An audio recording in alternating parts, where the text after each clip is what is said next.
السلام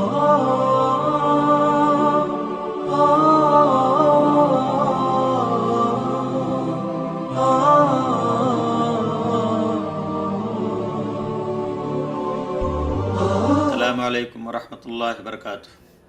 الحمدللہ رب العالمین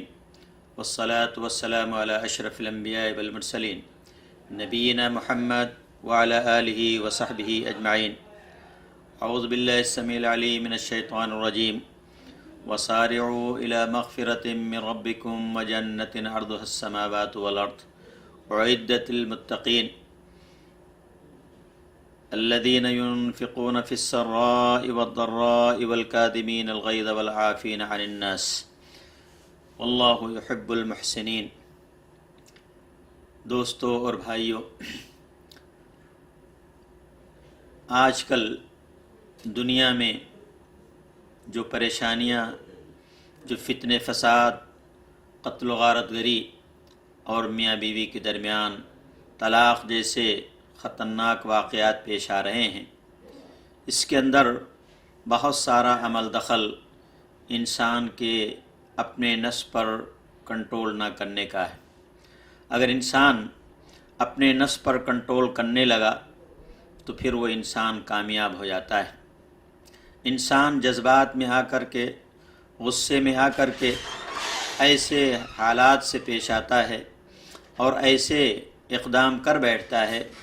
جس کے نقصانات اس کی زندگی پر، معاشرتی زندگی پر اور اس کی سوسائٹی پر پڑتے ہیں۔ اس لیے اسلام نے ہمیں بہت ساری تعلیمات دی ہیں کہ ہم اپنے نفس پر کنٹرول کریں، اپنے غصے کو پی جائیں، لوگوں کو معاف کر دیں، لوگوں کو درگزر کر دیں۔ اگر آپ اس بات کا جائزہ لیں کہ قتل جیسے واقعات کیوں پیش آتے ہیں تو آپ کو اس بات کا پتہ چلے گا کہ اس کے پیچھے سب سے اہم سبب جو ہے کہ انسان اپنے نفس پر کنٹرول نہیں کر پاتا ہے۔ اگر آپ قاضیوں سے پوچھیں گے کہ میاں بیوی کے درمیان طلاق جیسی نوبت کیوں آتی ہے تو وہ بھی آپ کو یہی جواب دے گا کہ اس کے پیچھے ضبط نفس بالکل نہیں موجود ہے۔ انسان غصے میں آ کر کے کنٹرول سے باہر ہو کر کے اپنے نفس پر کنٹرول نہیں کر پاتا ہے اور پھر وہ اپنی بیوی کو طلاق دے دیتا ہے۔ اس لیے قرآن مجید کے اندر اللہ تعالیٰ نے ہمیں اس بات کا حکم دیا ہے کہ ہم اپنے نفس پر کنٹرول کریں، غصے کو پی جائیں۔ میرے دوستو، غصہ ہی ایک اتنا خطرناک سبب بنتا ہے جس سے قتل جیسے واقعات پیش آتے ہیں۔ احادیث کے اندر رسول اللہ صلی اللہ علیہ وسلم نے ہمیں اس بات کی طرف توجہ دلایا اور غصے کے سلسلے میں بہت ساری احادیث کے اندر بیان فرمایا۔ ایک واقعہ جو میں آپ کے سامنے رکھتا ہوں جس کے اندر ہمیں یہ پتہ چلے گا کہ واقعی انسان جب اپنے نفس پر کنٹرول نہیں کرتا ہے تو دوسرے کی جان بھی لے لیتا ہے۔ روایت میں ہے کہ رسول اللہ صلی اللہ علیہ وسلم کے پاس ایک آدمی آیا جو دوسرے آدمی کو لا رہا تھا پکڑ کر کے، اور آ کر کے کہا کہ یا رسول اللہ انہ قتل ابنی، کہ اللہ کے رسول صلی اللہ علیہ وسلم اس شخص نے میرے بیٹے کو قتل کر دیا ہے۔ تو نبی کریم صلی اللہ علیہ وسلم نے کہا اقتلتہ؟ قال نعم، کیا تم نے واقعی اس کے بیٹے کو قتل کیا ہے؟ تو اس نے کہا کہ ہاں۔ تو نبی کریم صلی اللہ علیہ وسلم نے فرمایا ولیمہ، کہ تم نے کیوں قتل کیا؟ تو اس نے کہا کہ میں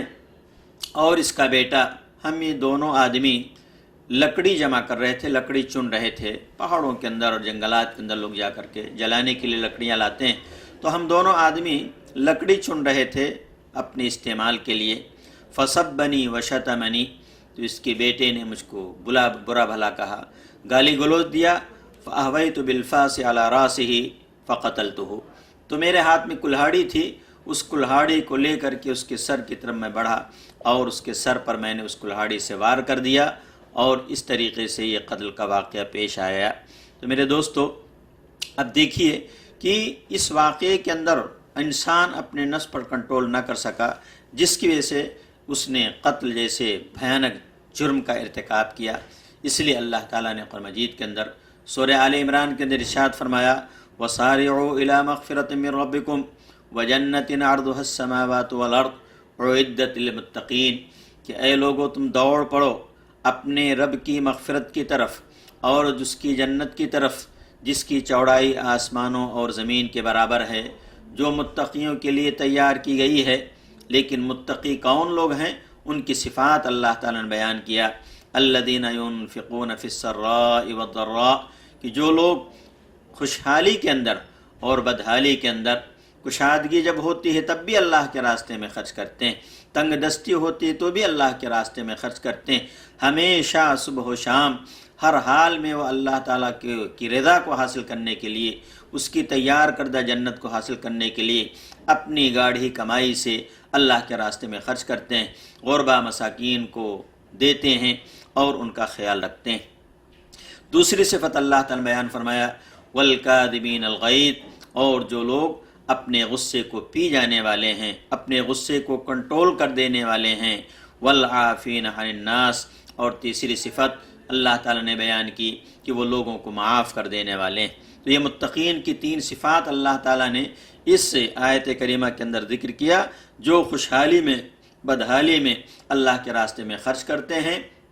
اپنے غصے کو اپنے اندر پی جاتے ہیں اور لوگوں کو معاف کر دیتے ہیں۔ واللہ یحب المحسنین، اور اللہ تعالیٰ احسان کرنے والوں کو، نیکی کرنے والوں کو اللہ تعالیٰ پسند کرتا ہے۔ اس لیے میرے دوستو، اپنے نفس کو کنٹرول میں کرنا یہ ہمارے لیے بڑی اہم چیز ہے، اور انسان کے پاس، انسان جن حالات سے گزرتا ہے، کبھی اچانک کوئی واقعہ اس کے سامنے، ایسی کوئی چیز پیش آ جاتی ہے جہاں پر انسان کو بہادری کا مظاہرہ کرنا ہے، حکمت اور عقل مندی، دور اندیشی کا مظاہرہ کرنا ہے، ایسے وقت ہی میں اصل انسان کو اپنے نفس پر کنٹرول کرنا چاہیے۔ اس لیے رسول اللہ صلی اللہ علیہ وسلم نے اس کی فضیلت میں بیان فرمایا، ما من جرعۃ احب الی اللہ من جرعۃ غضب یکظمها عبد ما قدمها عبد للہ الا ملأ اللہ جوفہ ایمانا، کہ انسان جو گھونٹ پیتا ہے، اس گھونٹ کو، وہ گھونٹ اللہ تعالیٰ کے پاس بڑا ہی محبوب ہے، بہت ہی اچھا ہے، جو گھونٹ انسان اپنے غصے کو کنٹرول کر لیتا ہے، اپنے غصے کو پی جاتا ہے، اور جو بھی انسان اپنے غصے کو پی جائے گا تو اللہ تعالیٰ اس کے دل کو امن و امان کے ذریعے، ایمان کے ذریعے اللہ تعالیٰ بھر دے گا، ہر قسم کے خوف سے اس کو دور کر دے گا، اور ایمان کی حلاوت اور ایمان جیسی اہم چیز اللہ تعالیٰ اس کو میسر فرمائے گا۔ اس لیے رسول اللہ صلی اللہ علیہ وسلم نے ایک اور حدیث کے اندر بیان فرمایا کہ من قدم غیظا وهو قادر على ان ينفذه دعاه الله على رؤوس الخلائق حتى يخيره من اي الحور شاء، کہ رسول اللہ صلی اللہ علیہ وسلم فرمایا کہ جو آدمی اپنے غصے کو پی جاتا ہے، اپنے غصے کو کنٹرول کر لیا، حالانکہ وہ اگر چاہے تو اپنے غصے کو نافذ کر سکتا ہے، اس سے بدلہ لے سکتا ہے اپنے مخالف آدمی سے، لیکن اس کے باوجود بھی وہ معاف کر دیتا ہے، وہ چھوڑ دیتا ہے، اپنے نفس پر کنٹرول کر لیتا ہے، تو اللہ تعالیٰ ساری مخلوقات کے سامنے قیامت کے دن لوگوں کے سامنے بلائے گا اور اس کو اختیار دے گا کہ حور و عین میں سے جس کو چاہے وہ اختیار کر لے۔ تو میرے دوستو، یہ حقیقت میں بڑی ہی اہم چیز ہے کہ اللہ تعالیٰ کی رضامندی کو حاصل کرنے کے لیے، اللہ تعالیٰ کی تیار کردہ جنت کو حاصل کرنے کے لیے ہمیں اپنے نفس پر کنٹرول کرنا چاہیے۔ اور اس کا اثر کہاں، اس کے انسان کنٹرول نہیں کر پاتا ہے، اس کے اثرات ہمیں نظر آتے ہیں کہ انسان بہت جلدی غصہ ہو جاتا ہے، بہت ہی زیادہ متاثر ہو جاتا ہے کسی ایسی بات سے جو اس کے مزاج کے خلاف آتی ہے، یا اسی طریقے سے اس کے اثرات آپ کو اس طرح کہ انسان اپنی زبان کو بے لگام کر دیتا ہے اور اپنی زبان سے گالی گلوچ اور بہت ساری چیزیں کرتا ہے۔ اس لیے جب اس آدمی نے پوچھا تھا، اس آدمی سے نبی کریم صلی اللہ علیہ وسلم نے پوچھا تھا، تو کیا اس کے اندر ایک انسان نے، ہم سے باتیں ہوئی، تو میں ہوئی، لیکن اس نے اپنی زبان کو بے لگام کر دیا، گالی گلوچ سے مجھ کو اس نے گالی گلوچ دینا شروع کر دیا، اور جس کا نتیجہ قتل پیش آیا۔ اس لیے میرے دوستو، ہمیں اپنی زبان کو بہت ہی محتاط استعمال کرنا چاہیے۔ میرے دوستو، گھروں کے بارے میں جیسا کہ میں نے کہا کہ کتنے گھر برباد ہو چکے ہیں، اس لیے کہ شوہر اپنی نفس پر کنٹرول نہیں کرتا ہے، اپنی زبان پر کنٹرول نہیں کرتا ہے، اور طلاق جیسی چیزیں پیش آ جاتی ہیں۔ عورت سے کوئی ایسی حرکت ہوتی یا اپنے شوہر کے خلاف یا اپنے شوہر کے مزاج کے خلاف کوئی ایسی باتیں کہہ دیتی ہے کہ انسان غصہ نہیں کر پاتا ہے، اور اس کے بعد پھر طلاق جیسے واقعات پیش آتے ہیں۔ اس لیے طلاق میرے دوستو یہ بڑی ہی اہم چیز ہماری زندگی کے اندر ہے، اس کے بارے میں ہمیں بہت ہی محتاط رویہ اختیار کرنا چاہیے۔ عمومی طور پر غصے ہی کی بنیاد پر انسان اپنی بیوی کو طلاق دیتا ہے، لیکن یہ طلاق میرے دوستو، اس سلسلے میں ایک بات میں آپ کے سامنے عرض کر دوں کہ طلاق کا مطلب کیا ہے کہ انسان اپنی زندگی، ازدواجی زندگی کو اچھی رکھنے کے لیے، اپنی ازدواجی زندگی کو کامیاب بنانے کے لیے انسان کو چاہے کہ اللہ تعالیٰ کے احکامات کے مطابق زندگی گزارے۔ اس لیے اللہ تعالیٰ قرآن مجید کے اندر سورہ بقرہ میں اللہ تعالیٰ نے اس کی تفصیلات ذکر کی ہیں کہ اگر تم یہ دیکھ رہے ہو کہ تمہاری بیوی سے نافرمانی ہو رہی ہے تو تمہیں چاہیے کہ اس کو واضح و نصیحت کرو، اس کو سمجھاؤ بجھاؤ، اگر اس پر بھی نہیں مانتی ہے تو اس کا بستر الگ کر دو، اگر اس پر بھی وہ آپ کی تنبیہ سے متنبع نہیں ہوتی ہے، بات نہیں آتی ہے، تو ایسی صورت میں اس کو مارو، لیکن ایسی مار ہونی چاہیے جس کے نشانات جس پر نہ پڑیں، اور چہرے پر بھی مارنے سے ہمیں بچنا چاہیے۔ یہ نسخہ بھی کارگر نہیں ثابت ہو رہا ہے تو اپنے خاندان سے، اس کے خاندان سے ایک حکم، ایک فیصلہ کرنے والے کو بلائیں تاکہ وہ دونوں کے درمیان اصلاح پیدا کریں۔ اگر یہ حالات بھی سارے ناکام ہو جاتے ہیں، سارے نسخے کام میں ناکام ہو جاتے ہیں، تو اسی صورت میں انسان کو طلاق دے سکتا ہے تاکہ اپنی ازدواجی زندگی کو صحیح طور پر گزار سکے دوسرے کسی اور کے ساتھ۔ لیکن طلاق انسان جب غصے میں دیتا ہے تو انسان کو چاہیے کہ اس چیز کا خیال رکھے کہ اگر ایک مجلس کے اندر اس نے کتنی بھی طلاق دے دیا ہے تو صحیح احادیث کی روشنی میں اور قرآن مجید کی آیات کی روشنی میں اس کا ایک ہی طلاق واقع ہوگا۔ اگر وہ چاہے تو 3 مہینے کے اندر اس سے رجوع کر لے، اور اگر 3 مہینے کی مدت گزر جاتی ہے تو اس کو پھر نئے نکاح کے ذریعے، نئے مہر کے ذریعے اپنی ازدواجی، اپنی زوجی، اپنی بیوی کو وہ دوبارہ لے سکتا ہے، اس کے ساتھ رہ سکتا ہے، لیکن یہی شرط ہے کہ 3 مہینے کی عدت گزر جانے کے بعد اس کو نیا نکاح اور نیا مہر استعمال کرنا پڑے گا۔ ہمارے یہاں بہت سارے لوگ اگر غصے میں طلاق دے دیتے ہیں تو ہمارے یہاں کے بہت سارے علماء اس بات کا فتویٰ دیتے ہیں کہ نہیں، اب جاؤ تم حلالہ کراؤ۔ میرے دوستو، حلالہ اسلامی شریعت کے اندر ایک بہت ہی بے غیرتی کیجیے۔ اسلام نے اس کے بارے میں کہا لعن اللہ المحلل والمحلل لہ، کہ اللہ تعالیٰ کی لعنت ہو حلالہ کرنے والے اور حلالہ کرانے والے پر۔ اس لیے میرے دوستو، ہمیں اس چیز سے کیا بچنا چاہیے اور اپنے زبان کی حفاظت کرنا چاہیے۔ اس لیے رسول اللہ صلی اللہ علیہ وسلم نے یہ وصیت کی تو اس آدمی کو لا تغضب، کہ تم غصہ مت ہو، لا تغضب، تم غصہ مت ہو۔ اس لیے ہمیں اپنی زبان کا کنٹرول کرنا چاہیے، اور رسول اللہ صلی اللہ علیہ وسلم نے ہمیں جن چیزوں کے بارے میں آگاہ کیا ہے ہمیں اس کے بارے میں سوچنا چاہیے۔ اس لیے اپنے غصے کو نافذ کرنے سے پہلے، اپنے مزاج کے خلاف کوئی بات آ جائے اس کو آگے بڑھانے سے پہلے ہمیں سوچنا چاہیے کہ اس کا انجام کیا ہوگا۔ اس لیے کہ شیطان تو یہ چاہتا ہے کہ آپس میں لڑائے، آپس میں ایک دوسرے کے درمیان دشمنی پیدا کرے، آپس میں ایک دوسرے سے جدائی پیدا کر دے۔ یہ تو شیطان کا کام ہے، لیکن ہمیں اللہ تعالیٰ نے حکم دیا ہے کہ اگر اس قسم کی جہالت لوگ کر بیٹھتے ہیں، خذ العفو وأمر بالعرف وعارض عن الجاہلین، اللہ تعالیٰ نے حکم دیا کہ عفو کو، معافی کو تم اختیار کرو، وأمر بالعرف، اور اچھی بات کا حکم دو، وعارض عن الجاہلین، اور جاہلوں سے تمہیں دور رہنا چاہیے، ان سے بھاگنا چاہیے، ان کے منہ نہیں لگنا چاہیے، تاکہ ایسی کوئی حرکت تم سے نہ ہو بیٹھے جو شریعت کے خلاف ہو۔ اس لیے اللہ تعالیٰ نے اپنے نیک بندوں کی جو صفات بیان کی قرآن مجید کے اندر، اس کے اندر یہ بھی اللہ تعالیٰ نے ذکر کیا وَعِبَادُ الرَّحْمَنِ الَّذِينَ يَمْشُونَ عَلَى الْأَرْضِ هَوْنًا وَإِذَا خَاطَبَهُمُ الْجَاهِلُونَ قَالُوا سَلَامًا۔ اللہ کے نیک بندے وہ ہیں کہ جو زمین پر چلتے ہیں تو بڑے ہی اطمینان اور سکون کے ساتھ چلتے ہیں۔ وَإِذَا خَاطَبَهُمُ الْجَاهِلُونَ، اور جب ان سے جاہل لوگ مخاطب ہوتے ہیں، الجھ جاتے ہیں، قالوا سلاما، تو وہ کہتے ہیں کہ سلامتی۔ تو ہم سلامتی کے ساتھ ان سے الگ ہو جاتے ہیں، ان سے دور رہتے ہیں۔ اس لیے میرے دوستو، ہمارے شریعت کے اندر غصے سے بہرحال ہم کو روکا گیا۔ اس لیے رسول اللہ صلی اللہ علیہ وسلم ایک روایت کے اندر آتا ہے کہ ایک آدمی نے آ کر کے رسول اللہ صلی اللہ علیہ وسلم سے کہا تو آپ نے فرمایا فَإِنَّ الْغَضَبَ يَجْمَعُ الشَّرَّ كُلَّهُ، یہ غضب جو ہے، غصہ، یہ سارے برائیوں کو کیا ہے، انسان کے سارے برائیوں کی جڑ ہے۔ یہ انسان جب غصہ ہوتا ہے تو بہت ساری حرکتیں کر بیٹھتا ہے جو انسان کے لیے مناسب نہیں ہوتی۔ اس لیے آپ نے اس غصے کو کنٹرول کرنے کے لیے آپ نے نسخہ بھی بتایا۔ نبی کریم صلی اللہ علیہ وسلم کے بارے میں آتا ہے کہ نبی کریم صلی اللہ حضرت سلیمان ابن سرد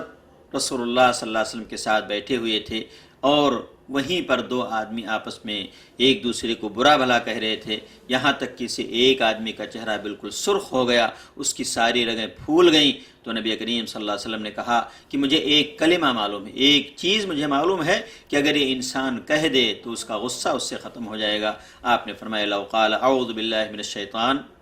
لذهب عنه ما یجد فی نفسہ، کہ رسول اللہ فرمایا کہ اگر یہ انسان اعوذ باللہ من الشیطان الرجیم پڑھ لے تو اس کا سارا غصہ ختم ہو جائے گا۔ اس لیے میرے دوستو، اگر ہماری مزاج کے خلاف کوئی چیز آتی ہے تو رسول اللہ صلی اللہ علیہ وسلم نے ہمیں خاموشی کا بھی اختیار دیا ہے۔ اگر غصہ آتا ہے، آپ نے فرمایا اذا غضب احدکم فلیسکت، کہ اگر تم میں سے کوئی غصہ ہوتا ہے تو اس کو چاہیے کہ خاموشی اختیار کر لے۔ اس لیے اپنے حالات، غصے، خاموشی، اس کے ساتھ ساتھ جس حالت میں وہ انسان غصے کی حالت میں ہے ان حالات کے اندر تبدیلی پیدا کر لے۔ اس لیے آپ نے فرمایا اذا غضب احدکم وهو قائم فلیجلس، کہ اگر تم میں سے کوئی غصہ ہو گیا اس حال میں کوئی کھڑا ہوا ہے تو اس کو چاہیے کہ فلیجلس، بیٹھ جائے۔ فاذا ذهب عنه الغضب وَإِلَّا فَلْيَسْتَجِعْ، اگر اس کا غصہ بیٹھنے سے ختم ہو گیا تو الحمدللہ، اور اگر نہیں غصہ ختم ہوا بیٹھنے سے بھی بلکہ اس کے اثرات باقی ہیں تو اس کو چاہیے کہ وہ لیٹ جائے۔ تو نبی کریم صلی اللہ علیہ وسلم نے ہمیں اس چیز کا ذکر کیا۔ تو میرے دوستو، اپنے غصے پر کنٹرول کرنا یہ گویا کہ متقین کی صفات میں سے ہے، جیسا کہ میں نے آیت کریمہ آپ کے پہلے ذکر کیا۔ اسی طریقے سے انسان کو پھر افسوس نہیں ہوگا کہ اس نے کیا حرکت کر بیٹھی۔ اس لیے میرے دوستو، رسول اللہ صلی اللہ علیہ وسلم نے اپنی زبان کی حفاظت کے بارے میں یہاں تک فرمایا کہ اگر تمہیں غصہ آتا ہے تو اپنے آپ پر تم بد دعا مت کرو۔ بد دعا سے بھی انسان کو بچنا چاہیے۔ ماں اور باپ جب غصہ ہوتے ہیں تو اپنی اولاد پر بد دعا کرتے ہیں۔ انسان جب کبھی پریشان ہوتا ہے اپنے بزنس، اپنے تجارت سے، تو پھر اپنے تجارت کے لیے بھی بد دعا کر دیتا ہے، اپنے نوکر چاکر کے اوپر بد دعا کر دیتا ہے۔ اس لیے رسول اللہ صلی اللہ علیہ وسلم کی حدیث ہمیں یاد رکھنی چاہیے۔ آپ صلی اللہ علیہ وسلم فرمایا لا تدعوا علی انفسکم، اے لوگو تم اپنے آپ پر بد دعا مت کرو، ولا تدعوا علی اولادکم، اور اپنی اولاد پر بھی بد دعائیں مت کرو تم، ولا تدعوا علی خدمکم، اور اپنے نوکر چاکر پہ بھی بد دعا مت کرو، ولا تدعوا علی اموالکم، اور اپنے مال و دولت پر بھی بد دعا مت کرو۔ ایسا نہ ہو کہ جس وقت تم بد دعائیں کر رہے ہو وہ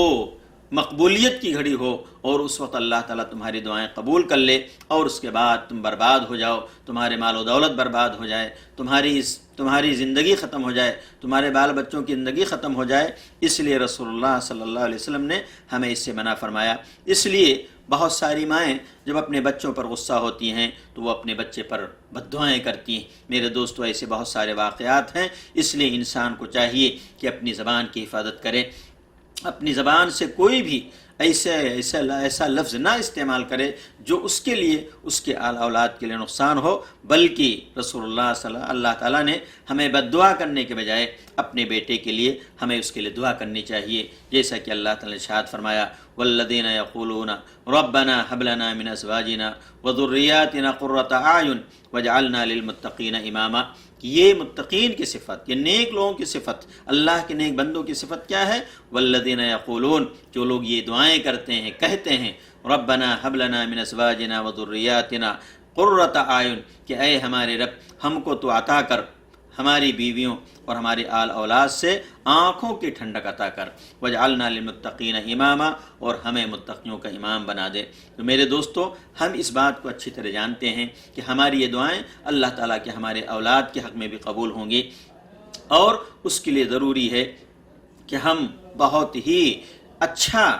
قدوہ اور اچھا نمونہ اپنے اولاد کے سامنے اور لوگوں کے سامنے پیش کریں۔ اگر ہم نے اپنے نفس کو کنٹرول کر لیا اور صبر کر لیا تو اسی صورت میں ہم بھلائی ہی بھلائی میں رہیں گے۔ اللہ تعالیٰ نے ارشاد فرمایا وَإِن تَصْبِرُوا وَتَتَّقُوا لَا يَضُرُّكُمْ كَيْدُهُمْ شَيْئًا، کہ اے لوگو اگر تم تقوی اختیار کرو گے، اگر تم صبر کرو گے اور تم متقی پرہیزگار بن جاؤ گے، اللہ تعالیٰ کا تقوی اختیار کرو گے، تو تمہیں دشمنوں کی کوئی بھی چال، کوئی بھی ان کے ہیلے اور کوئی بھی ان کی بدمعاشیاں تمہیں نقصان نہیں پہنچا سکتی ہیں۔ اس لیے میرے دوستو، ہمیں چاہیے کہ انسان کو چاہیے کہ اپنے دشمنان اسلام جو آج ہمیں گمراہ کرنے کے، ہمیں نقصان پہنچانے کے لیے، ہمیں بھڑکانے کے لیے، ہمارے جذبات سے کھیلتے ہیں اور ایسی حرکتیں کر بیٹھتے ہیں اپنی زبان کے ذریعے، اپنی حرکتوں کے ذریعے، جس سے ہم بالکل غصہ ہو جاتے ہیں۔ ایسے وقت میں اللہ تعالیٰ نے ہمیں نصیحت کی ہے کہ ہمیں صبر کرنا چاہیے، ہمیں اللہ تعالیٰ کا خوف ہمارے دل کے اندر ہونا چاہیے۔ وَإِن تَصْبِرُوا وَتَتَّقُوا،